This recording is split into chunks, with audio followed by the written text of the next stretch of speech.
Hi, this is Lindsay, one of the co-hosts of Beauties and Headcanons. Thanks for listening to the following broadcast on Public House Media. Hey, this is Lee. And this is Chelsea. And we are the host of your new favorite sales podcast, See Jane Sell. Join us every Thursday for a new episode where we will tackle the realistic world of sales and maybe teach you a thing or two along the way. You can subscribe to See Jane Sell on Apple Podcast, Google Podcast, iHeartRadio, CastBox, and Spotify. Thanks, and enjoy the following podcast on Public House Media.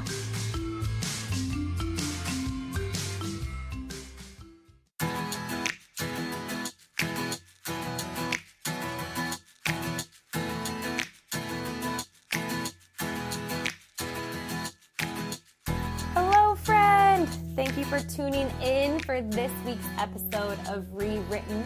If we have not met yet, my name is Julianne, and I'm just so excited you're here. Thank you so much for tuning in. Thank you for being a part of this Rewritten community.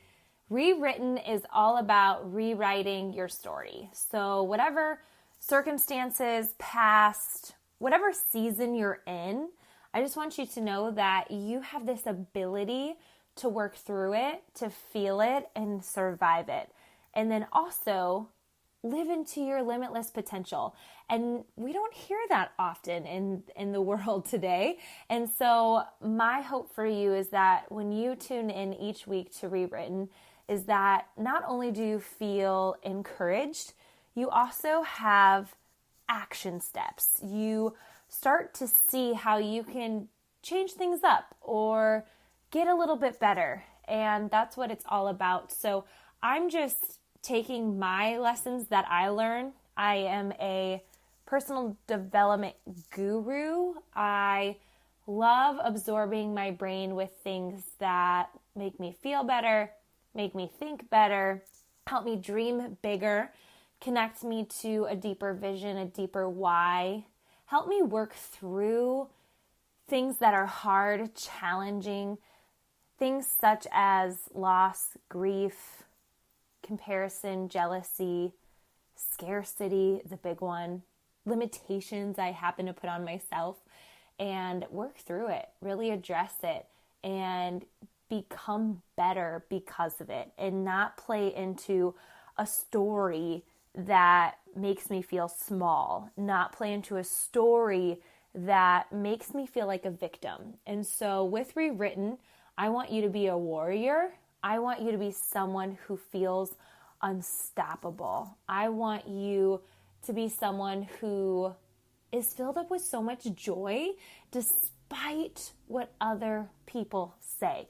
Because people who are insecure put limitations on us. And it's going to be hard to work through that. It's hard to navigate it with all the noise and distractions, but you can do it. And I'm proof of that. And I'm someone who's a constant work in progress. My mentor had told me, you should never be somewhere. Going somewhere is so much better than being somewhere. Going somewhere, you are confident, have direction. You are a learner. You're getting better. And if you're at an arrival, you can stay so stagnant. So friend, thank you for tuning in. That's what Rewritten is in a nutshell. And I'm just really grateful that you're here. I really, really am. So when you're done with this episode, what I would like you to do is don't be afraid to share it with a friend. If you go to the podcast app, I think it's 3 dots or there's a line or something. You click it next to this episode and then you can hit share, copy, and then you can text it to someone. I want you to do that. Or you can screenshot it, upload it, tag me at Julianne Condia on Instagram or the Rewritten Society. It'd be so cool to see you there. Today I want to talk to you about maybe you're feeling in a drought or stuck in your relationship. I've been there. Eric and I have been there. We've had to work and navigate through hard things, but I find it that people who've reached out to me find our marriage inspiring. Now, don't get me wrong, social media can be so much of a highlight reel. There's so much that happens. You know, you're not trying to walk in somewhere and be like, yes, I just got into an argument with my spouse. What's up, everybody? We don't really like to greet people like that. So a lot of things that you see on social media are good things, right? And I'm not just talking with me, but just in general. But I want to talk to you about, I really do feel like Eric and I have a really unique relationship. It's special, and we still go through hard things. We have disagreements. We get on each other's nerves. We say things we don't mean, mainly me. Eric's pretty much, I always compare him to incredible, peaceful people. He's amazing. And I'm working on patience and more love, but he is wonderful. But we've really been able to establish a relationship to where we can really talk about hard things. We can talk about things that could make us so embarrassed or feel like we're not enough, but we've created this culture that it's a safe zone, that we'll greet each other with open arms and love each other, even if we have to think on it for a little bit.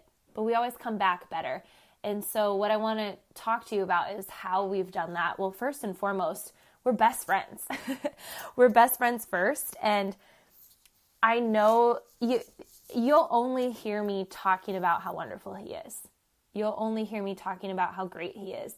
And that doesn't mean that that's always 24/7 nonstop. I mean, it pretty much is. But you're just going to hear me praising him, lifting him up when he's not around. You're going to hear me doing that when he is around.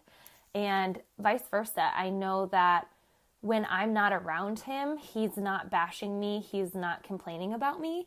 And the reason I know that is because we talk about it. You know, we've talked about that. Even if we're struggling, it's really important for our marriage to stay sacred, and that if we're struggling with each other, it's not going to be helpful going to a third party and bashing each other. So that's something that we establish. We've really drawn the line in the sand and drew the line in the sand. We'll go with that. And created these boundaries. So if we are seeking outside advice, it's only to create the solutions to better our marriage. And we've really also surrounded ourselves with people that value marriage, that don't make fun of marriage. And I think that's really important in your relationships, are the people that you surround yourself with, the circle that you have. We have an incredible life group, a marriage group that breathes so much love and belief in having a wonderful marriage, a wonderfully hard marriage. If you're being unkind or struggling in some way, we all can come together and really talk about how we want to work through it. And so that has been a huge thing for us, is that who we go to for advice align with the same values that we have. And that takes time to establish that, but it's really important if you are talking about your relationship with other people, that it's with people who are going to encourage you to work on it, to get better, to help navigate maybe a side of the story that maybe you weren't seeing. And that's only for your benefit, right? Versus teaming up and validating insecurities that you may have. And that's a huge, huge thing. Eric and I laugh. We laugh a lot. We don't take each other so seriously all the time. And I think that that's important. Things like, it would be easy to get on each other about dishes, laundry, other things that aren't that important. And I think, you know, we both have annoyances. I probably have more than him, and that's just our reality. But just really thinking about, you know what, I'm going to praise my spouse versus criticize them.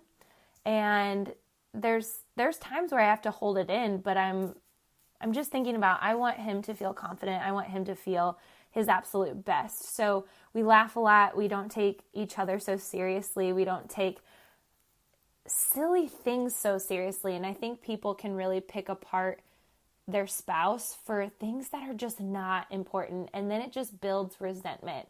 And that is not what we want in our relationship. Another thing, and again, these are just random, so take it with a grain of salt. We go on adventures together. And this does not have to be a paid thing. This does not have to require a lot of time or a lot of money. But something that we love doing, I don't know why we love it, but we love just getting in the car and getting lost. Whether it's for 15 minutes and taking a new route home, or taking Wyatt, our dog, to the dog park together, or going on a walk in the morning, or just spending half the day driving around, discovering new towns and places that are around us. And that has been super fun because we just get to explore together, be together without distractions of social media, TV, anything, life. So just having those intentional times together makes us excited to be together, and we just create those memories. I think it was today, Eric was like, man, we just go on so many adventures. And friend, we were on a walk. That's all we were doing, and that's what he said. And I said, yes, we really, really do. Marriage is fun. Marriage is hard. Marriage is beautiful, and it takes work. It takes a lot of work to prioritize that person and lift them up and to treat them like you did when you first started dating. And it's not always going to be like that. But Eric and I, we love praying together. And I remember we were really nervous about that. But it would be simple table prayers or, hey, is there anything I can pray for you? Because we were nervous to do it. And then it just really turned into at night praying with each other. And that's developed over the years. And I really love that time together. We are starting to read our devotion at night. And our devotion, Love Dare, it has challenges and homework for the next day. And it's been really fun to do that, of practicing kindness, not complaining and being negative around your spouse is a challenge that we did, or do a random act of kindness for your spouse. And we just laugh about it, and we're being intentional about it, and just enjoying that time to be together. Another tip that I have for you that has been so helpful in our marriage is that we've created boundaries. And this can feel really awkward and possessive, but it's not. It's really looking at the bigger picture of things, of simply not riding in the car with the opposite sex by ourselves. Or I don't drink. Eric doesn't really drink a whole lot either, but being alone in environments of the opposite sex and drinking, or hanging out with a lot of people who are just trying to get drunk. We've made boundaries in the sense of not being alone with other people of the opposite sex, and just being honest with each other if we're having temptations. And friend, that is a hard conversation. And some people may not take that so seriously, but we really do, to where, we're just really open, and it is hard. Sometimes it's really hard to hear temptations that your spouse is feeling, because you can make it about you and your insecurities and how you will feel like not enough. But instead, what we've been able to do is really value how our spouse or each other is just trying to work through that and not deal with that by themselves, and honor what we have. And that has been really helpful in our marriage. Really painful at times, of having to talk about insecurities that we're feeling, lies that we're believing, temptations that we're going through, or maybe resentment. Pretty much just talking about our heart issues and creating a solid foundation for a safe, sacred space to talk about it. There have been times where it's been really hard to hear. There's been a lot of crying with those moments. And then it just takes that to realize how much you value what you have and how grateful that you are that your spouse is not being secretive, that your spouse is not trying to have a life without you. And so we have to set those feelings aside, those insecure feelings, and really open up our heart to see how we're navigating and working and coming closer together. So that was a random list of things. But a lot of you ask, we have fun, we laugh. I talk very highly of Eric. And whether he's around or not, we serve each other. We help each other work through things such as impatience or criticism, temptations. We're there for each other. We know each other. We're each other's best friend. And we draw the line in the sand for a lot of things. We create boundaries that feel so awkward when you're explaining it to other people or turning down things and saying no. But we know that our priority is our marriage and we don't have it all together. We forgive and we always close a conversation. If we're not on the same page, we don't just ignore it and forget about it. It might take a day to readdress, or 2 days, but we always address it. We always work through any miscommunication that we're having. And it's almost like with time, it gets easier but harder, where it's like, we should have this nailed down by now, right? But we're both changing, we're both growing, and we grow together. We really value health, we really value mindset, and we've had to have conversations such as, do we see ourselves being closer a year from now by doing the things that we're doing? And so we try to grow together, but grow individually and support each other in our ideas, support each other in things that we want to do. Where, here's an example, and then I'm going to end it on this, is Eric loves playing basketball on Saturdays. Saturdays are his day to go play basketball, usually go to lunch with a friend, and go to coffee with a friend. He kind of has that routine, and he encourages me to get together with some friends, right? And just knowing that it's okay to have those times alone and time with friends and feeling secure in that and just allowing each other to pursue dreams. That Eric has always been so supportive of my crazy, wild dreams and never made me feel like I couldn't do it. In fact, he was always my biggest cheerleader. And I try to do that for him. And as hard as it is, because you're afraid of growing apart from your spouse, but if you can be their number one cheerleader and be in on that with them, that would be everything. Friend, I hope this episode was encouraging. If you could send it to someone that is dating or engaged, married, whatever. Again, this is just my own experience, my own relationship. Everyone looks different. You know, the times that we have together, I remember someone being like, oh, I wish my spouse worked out with me. And I was like, well, I'm sure you do something with your spouse that I don't do. I'm not in the kitchen with Eric. Eric loves cooking. He doesn't want me in the kitchen. And I look at people and they have this cute little meal time that they do together, cooking all this meal. I'll ruin it. That's just not the time that we have together. So we've been able to identify what works for us. And I want you to identify what works for you. Let me know how this spoke to you. Thanks for sharing this with a friend, and I'll talk to you soon.